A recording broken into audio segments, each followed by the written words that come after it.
in Louis le Grand, the Jesuit college, he did theater plays about China at the time, written by his professors.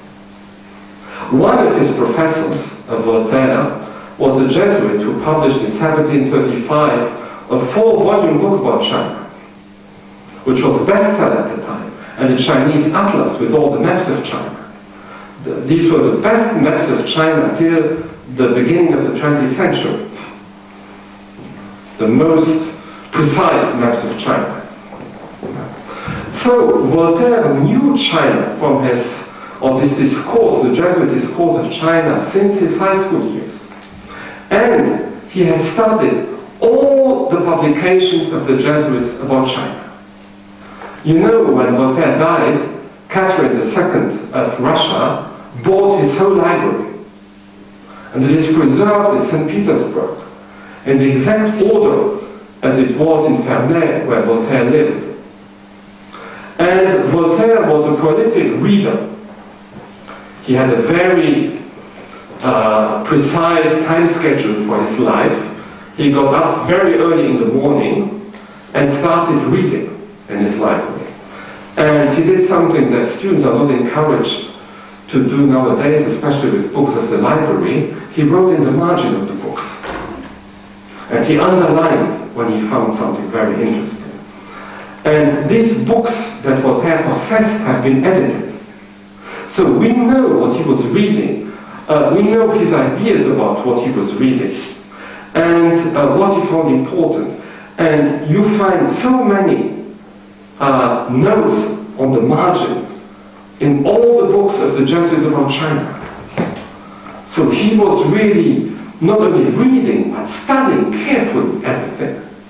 And he came to the conclusion, which was revolutionary at his time, forget about Noah. That is not historical. So he wrote the first world history ever, Essai sur les mœurs, and then he starts history with China. And then he comes to India.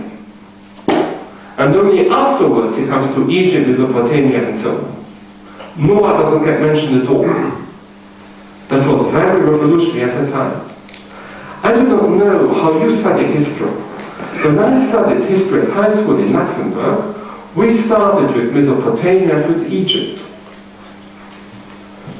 It's modern history, but the framework, the countries we study, are those of biblical history. We still nowadays have a secular view of history which keeps the biblical framework. What we teach as history in Europe is far from global history.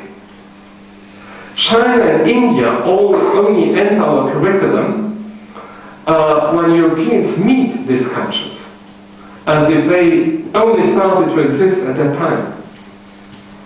So the contrary, if that would be global history, where you see the connections about all the countries and civilizations together, and then the missionaries in this kind of global history have a very important function, because they are transmitters of culture.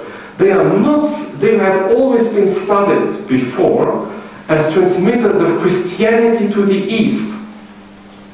Now, what I say is, there is also the other side. They transmitted Asian culture to the West. You can doubt about the success of the first, because Japan and China are far from being Catholic nowadays, even if there is a very living church. But the other way around was a big success.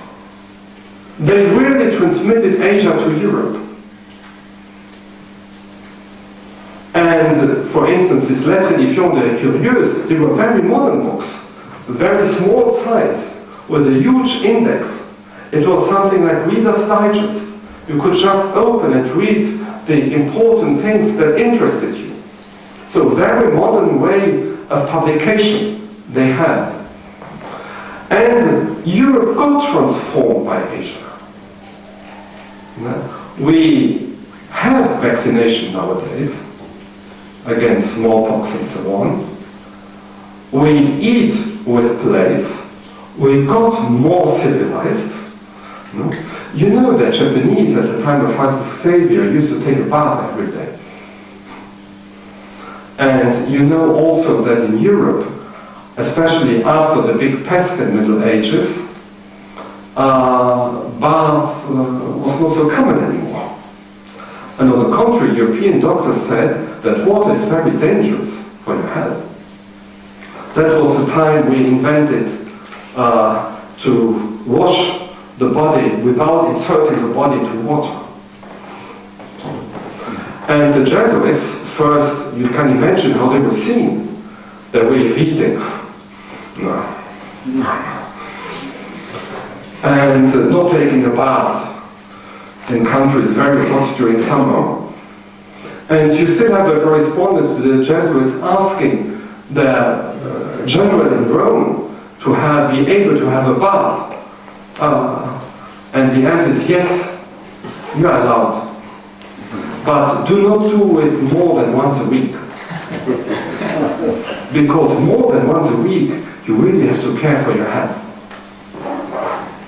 And you know, when I was a child, there was still to take a bath once a week.